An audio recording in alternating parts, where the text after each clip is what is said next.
Hey guys, thanks for tuning into MBTV. I feel really strongly about about what I'm going to be saying in this video. I've had a lot of things happen to me in the last couple, this whole year actually, and all good changes. All good learning experiences, and I just wanted to talk about something that everybody faces in their life, and it's this idea that we're supposed to be people that aren't that we're not ourselves. Like we're supposed to be something for society, and that's pretty. It's pretty rough because when you don't fit that ideology, it can be really sad and lonely. You can feel like you have to be somebody else and always put on like at least 5 or 10% of a facade when you're around people, just because you have this thing staring at you when you go outside your house or maybe inside your house, with your family. Like growing up, from early childhood to this very day, I'm always bombarded with people wanting me to be a certain way. You should do this with your time. You shouldn't do this, you shouldn't do that. You need to go to school to do this. And there's always been expectations, right? Expectations from people who don't even know how to be purposeful themselves, and elicit this kind of projection onto other people about what they think people should do. And this is always going to happen, and it's going to happen time and time again, because it's a learning curve. There's a journey that people go through to discovering what they really want to do with their life, and how to use their time here in a meaningful way. And it's just really hard because for me, I just have so many people in my life who, and not just people in my life, but people I see. It's society. It's everybody. For the people who got it and they understand it, they want to do something they love. I admire those people because they've broken out. They're free. They're doing what they want to do. And there's just tons of people I see and I watch, and they struggle with their friendships, they struggle with their relationships, and whatever they do, there's always this conflict, this inner conflict to get out of these situations. And it's really hard to watch because I care so much for everybody. And it's frustrating. I'll give you an example. I left a job earlier this year, and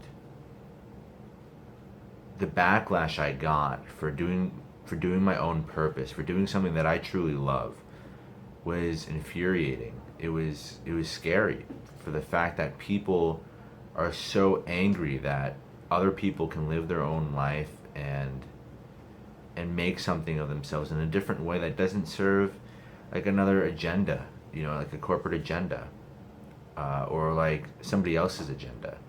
My life is more my life is more to myself than it is to my mom or my dad or people who think I should be doing a certain thing, my grandparents or my friends or my family.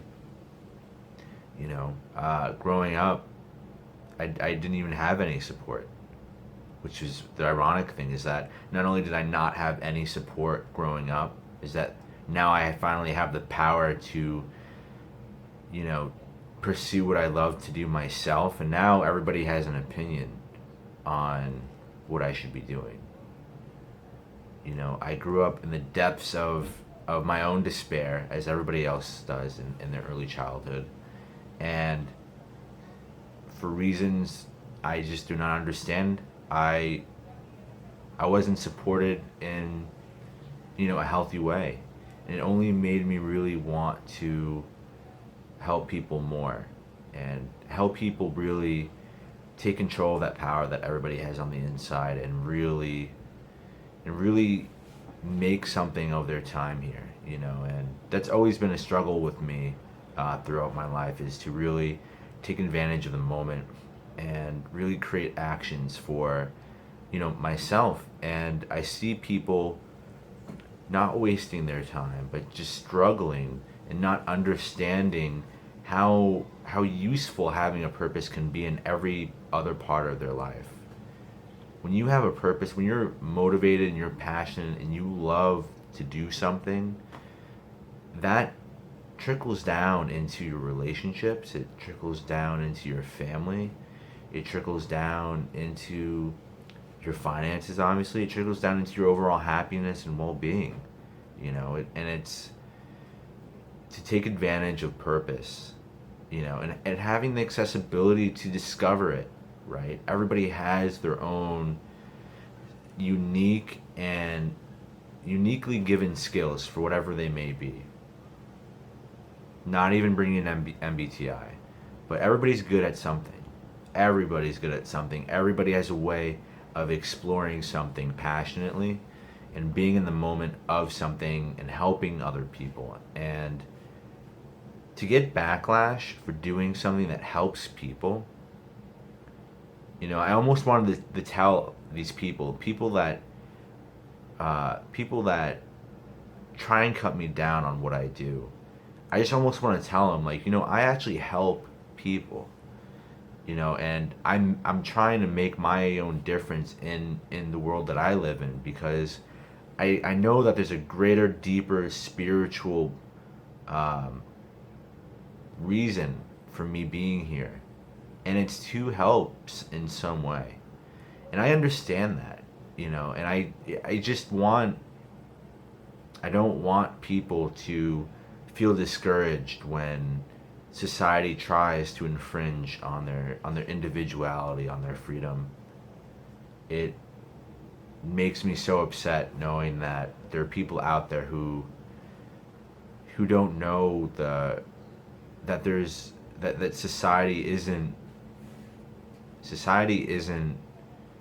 the main contributor to who you are. You are. And you're always in control of that.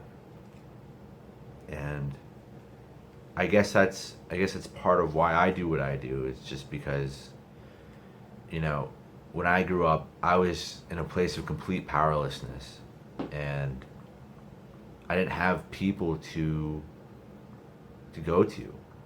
I didn't have anybody, and I lived in a house with with a couple of people, and to be put in an isolated place, and just to only have yourself, and then to eventually just slip into the world and be exposed to everything. I don't want anybody to feel that sense of powerless with their own life, their own purpose around people. It doesn't make any sense to me why other people would elicit that kind of projection onto others for doing what they want to do, because that's a freedom, and that's something that empowers individuals to really make a difference in the world for themselves and for others. And I think it's crazy, it's beyond me when people tell me, or when I see people, they don't link the correlation with your purpose for being here and your role, your innate role, almost your innate opportunity to help humanity, to participate in a earthly collaboration. And that's why I feel like we're here. And you can't survive without other people. You can't survive without moving forward. And there's always going to be people trying to keep you in the same place, because that's just where they are on their journey.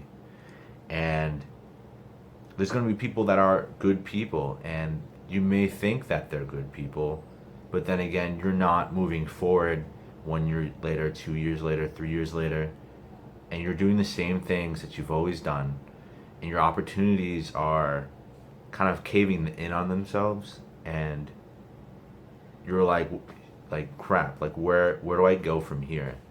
You know, the sense that your opportunities are depleting, and it may not be in your natural ability to just meet new people and explore. And you know, there's a lot of people experiencing a lot of bad things out in the world, and you know, for me and what I do, I I want to bring people forward because, and this all started with people telling me at this old job that I had. You know, I was just thinking about it and I saw it, and then I was working with somebody who was going through the same thing. Like, you know, they're saying, Dan, like, everybody around me is telling me that I can't do what I want to do, and that what I love doing is, it's not going to contribute in any way to them, or you know, to society as a whole. They couldn't see it, and this person was just so sad and depressed, and it made me remember what it was like to feel that powerless, to feel like that presence of being caged up by other people. And in a sense, like, I still kind of feel that way to this day, and I always fight it. You know, there's this part of me that still wants to cater to people, because my being an ENFJ, my emphasis is on other people. So it's always been a struggle in my life to separate the two, and to do things for myself, and to try to take opportunities more, and to not let people affect me the way that they have always been affecting me. You know, and in no sense that I've ever been a victim or wanted to be a victim of anything, but you know, society is a big bully, and throughout my life I've always struggled to do the best for myself. And it's hard sometimes, because especially what I've been trying to go through, and still day by day, trying to take control and take power over my own life, and move myself forward, and fight these old ways I've been conditioned to feel powerless, and to fight the sadness that accompanies that, you know, those feelings. You know, as an ENFJ, you know, a lot of people tell me, you know, oh wow, like I've met ENFJs who've been way more outgoing and have way more friends, and I'll look on Facebook, and I'll look at all the people that have a bunch of friends that they've had from childhood, and were able to have those experiences, and then, you know, it's hard not to feel sadness when you were kept part of your childhood away from all those things, where while people were having fun and growing to be the people that they are with others, and have all these relationships, I didn't have that. I wasn't allowed to be exposed to people until, you know, halfway through my teens. And it's very hard, you know, to fight that. It's hard to fight that sadness. It's hard when people tell you, you know, that you can come off as expressionless sometimes, physically. And, you know, there was a point when, you know, there was up into a certain point where I wasn't taught how to express. After a certain point, you know, my parental figures gave up. They didn't want to teach me anymore, because I wasn't a baby anymore. And there's just so many things that I still take personally to this day, and you know, I only have a certain select few of friends that I really I really cherish, almost like, in an INFJ kind of sense. And those people mean the world to me. And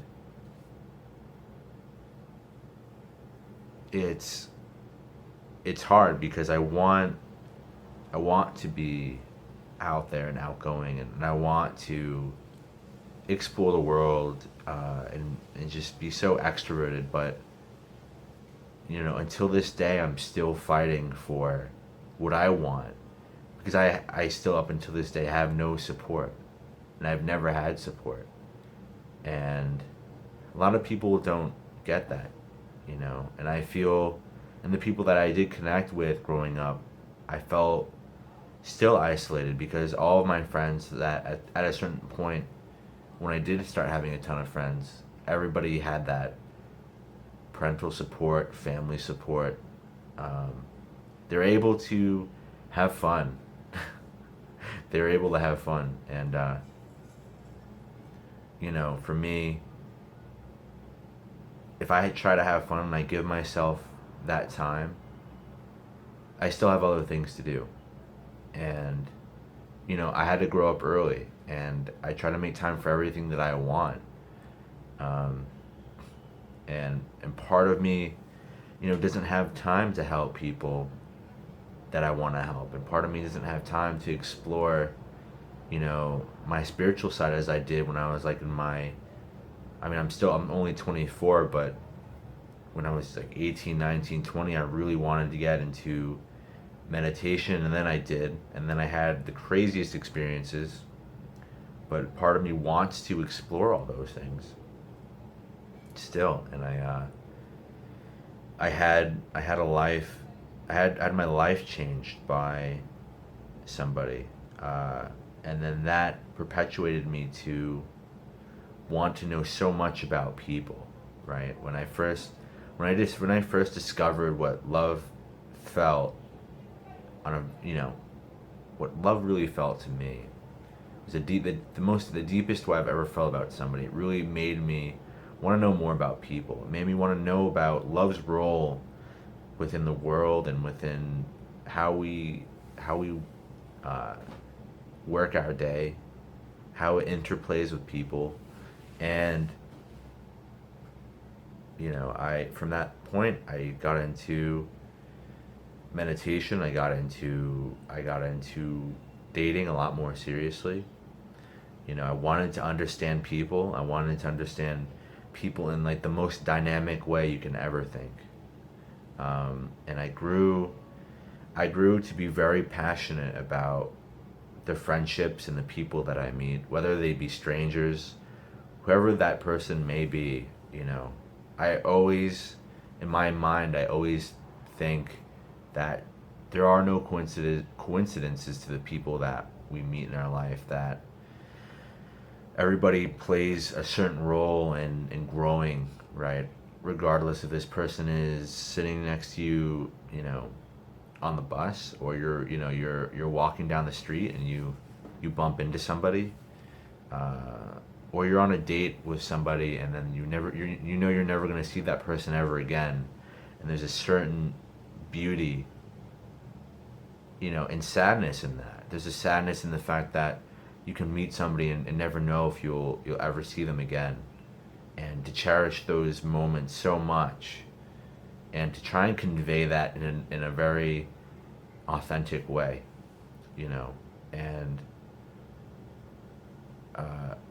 I do what I do now because I focused so much on the relationships and friendships that I've had and the people that I meet, that it makes all the difference. People make all the difference in this world, what you do. People are so important to your environment, to your health. So when people like that I mentioned, who just they just can affect people in such a profound way. I don't care who you are, regardless. The people you surround yourself with are going to change you in a very unique way, just like a profession does. And people need to understand that when you operate yourself with the reality outside yourself, you can change for better or for worse, and you have that moral responsibility for you to really be aware of that. To not let a friend or a partner or a family member get in the way between what you want, how you want to help people, and drive your own success and understanding of self. And to not let these people get in the way, and just move forward and detach from these kinds of people. And to take control of that, to take not just control and responsibility, but to do it out of respect, and do it out of love for yourself. To see yourself as outside of yourself, and to see yourself as a child, and to say, will I let this child be hurt this way? If this person is telling me, who's a child, you'll never be able to do this, you shouldn't do this, you're stupid, you shouldn't do it, you're too dumb to do anything or to amount to anything. Who, and that, or something else. Are you going to let this child who is you get treated like that? If you were in the same room as a younger version of yourself, and you were treated poorly by a friend at that time, or a family member, would you tolerate that? Could you watch yourself at a younger age be affected like that? And for me, that's very frustrating, because I wish I could have done that when I was a child, to have that kind of dimension of understanding of myself, and where I would be if I was able to control and respect and love myself at that point. And to see that in other people, to see people not seeing how they're being treated outside of themselves. There's a certain power when you can visualize and imagine yourself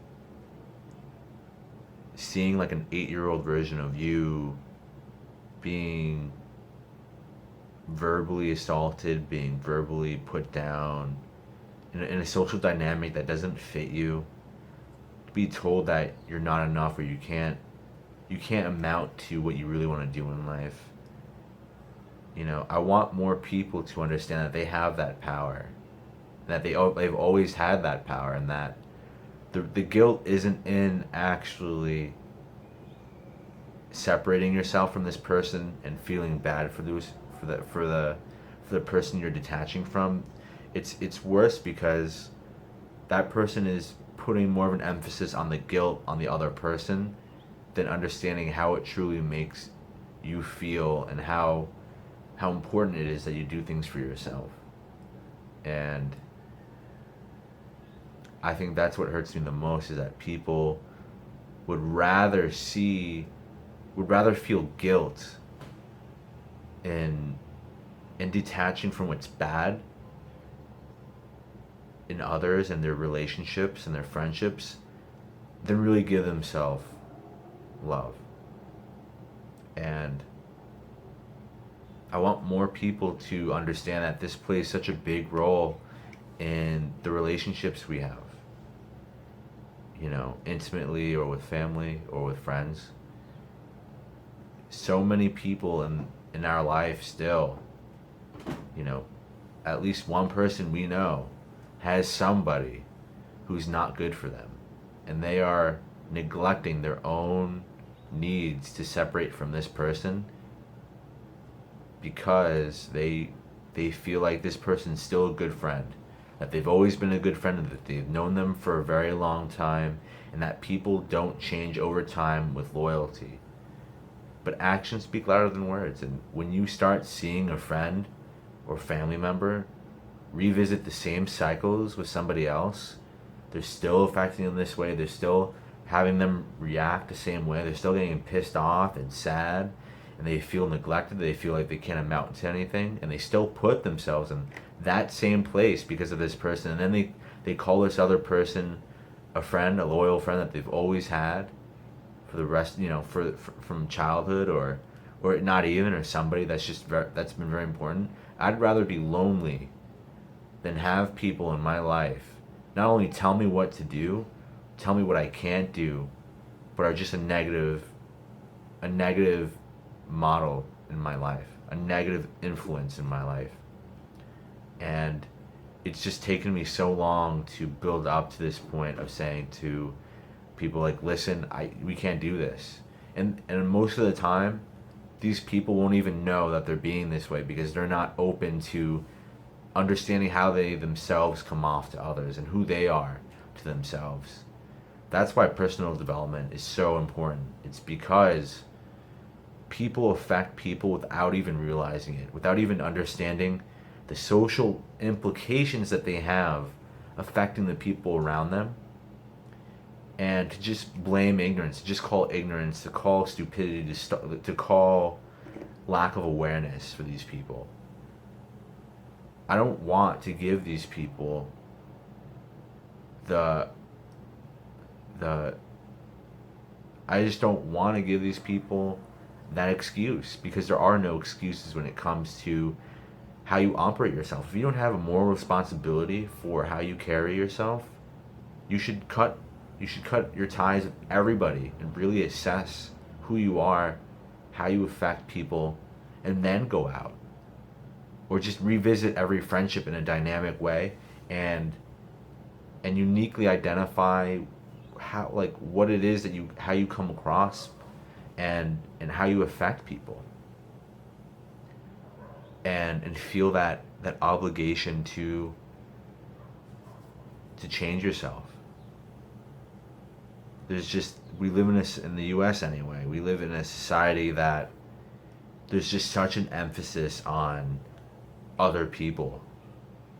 And people who are I'll give you a good example. People who are hipsters, people who crave originality and individuality are shunned. People who are labeled millennials are lazy, and they're technologically driven, and they don't work.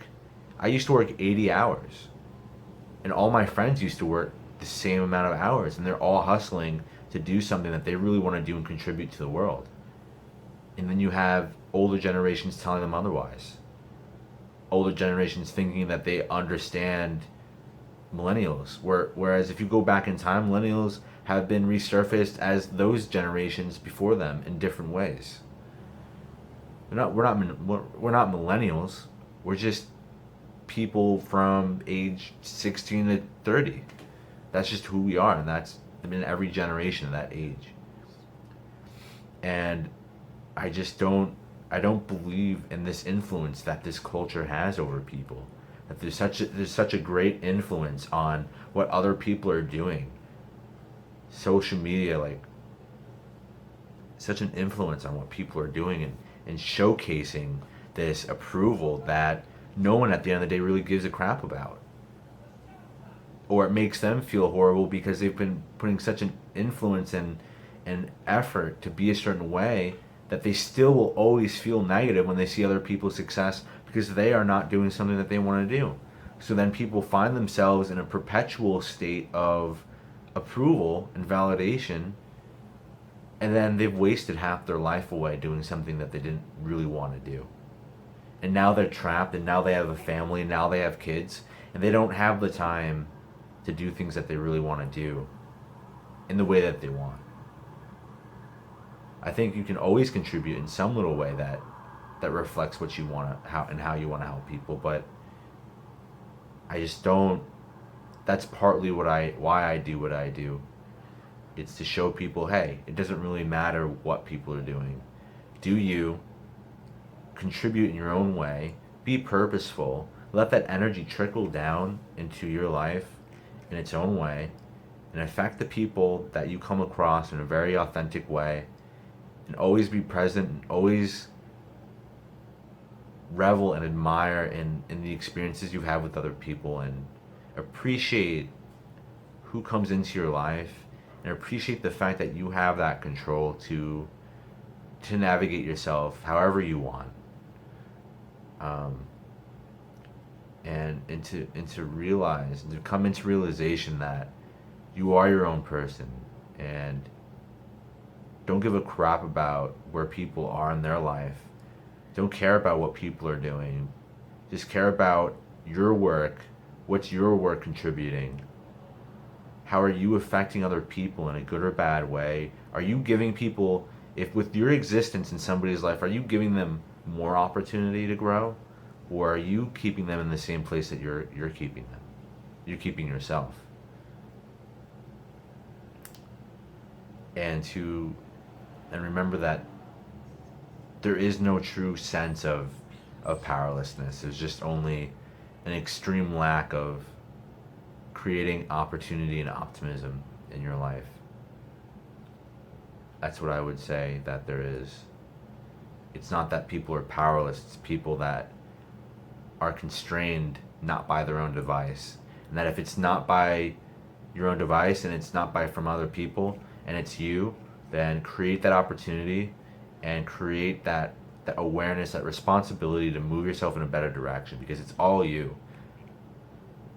If it's after the point of childhood and you're in a position where you're in control of your life, it's on you now, and you're totally and should be responsible of how you navigate your life.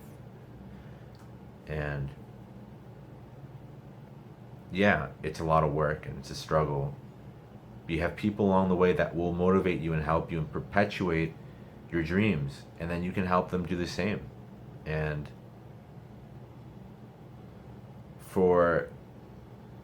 and to have it all come back in a full circle, for people to tell me or to tell you, that, hey, this, like, just to be nasty or to be confrontational, to project their own lack of purpose onto you. Being purposeful gives you a sense of such power and love. And when you really love what you do, nobody can hurt you in that way. Nobody can fight you in that sense. You feel a sense of presence, and you feel a sense of almost equanimity. Like, if somebody were to approach you and say, this is totally blah blah blah, X, Y, Z and the other, and you knew in your heart and in your mind that this is what you want to do, and this is how you contribute, and you know that you're a positive role in the world, just let it pass. Or just take yourself out of the situation, because you owe it to yourself, and respect yourself in a way where you don't put yourself in. Because after a while, you'll start to notice that the more negativity you take out of your life, the more opportunity for positive things to come in. The more you get out there, the more opportunity you'll have to do other things. Life is built on opportunity and collaboration, and you need both in your life. Always. It's how you create new experiences with somebody intimately, or in a way that correlates with purpose. You'll get the most happiness out of your relationships when you're creating new experiences, and when you're sharing and being present with the other person, and with friends, and with people you collaborate with. And hopefully everybody eventually in your life will be a positive influence. So that's what I have for today. This is today's rant, and a little bit about me, and I guess what I kind of stand for in a very deep way. So if you guys have any questions, just comment down below, and I'll answer them as best I can. And definitely subscribe if you like our content. If you're new, check out other videos. A lot of educational stuff. Join our chat room on our website called Slack, or just hang out and watch more videos and see what we have to offer. This is a YouTube channel that's built on personal growth and connecting individuals, and putting really great information out there to help you. And in the message that I bring in this video, that's pretty much it. That's all I got for this video. I will see you in the next video, guys. Take care. So much frustration. So what I really want to get into in this video is some common problems that we're having in dating today, and some solutions that I have conjured up for you guys as a guy. So you're gonna notice that going out to bars is not the best scene. Neither is clubs, unless you want hookups. Same bars. You're gonna find out more or not that within the world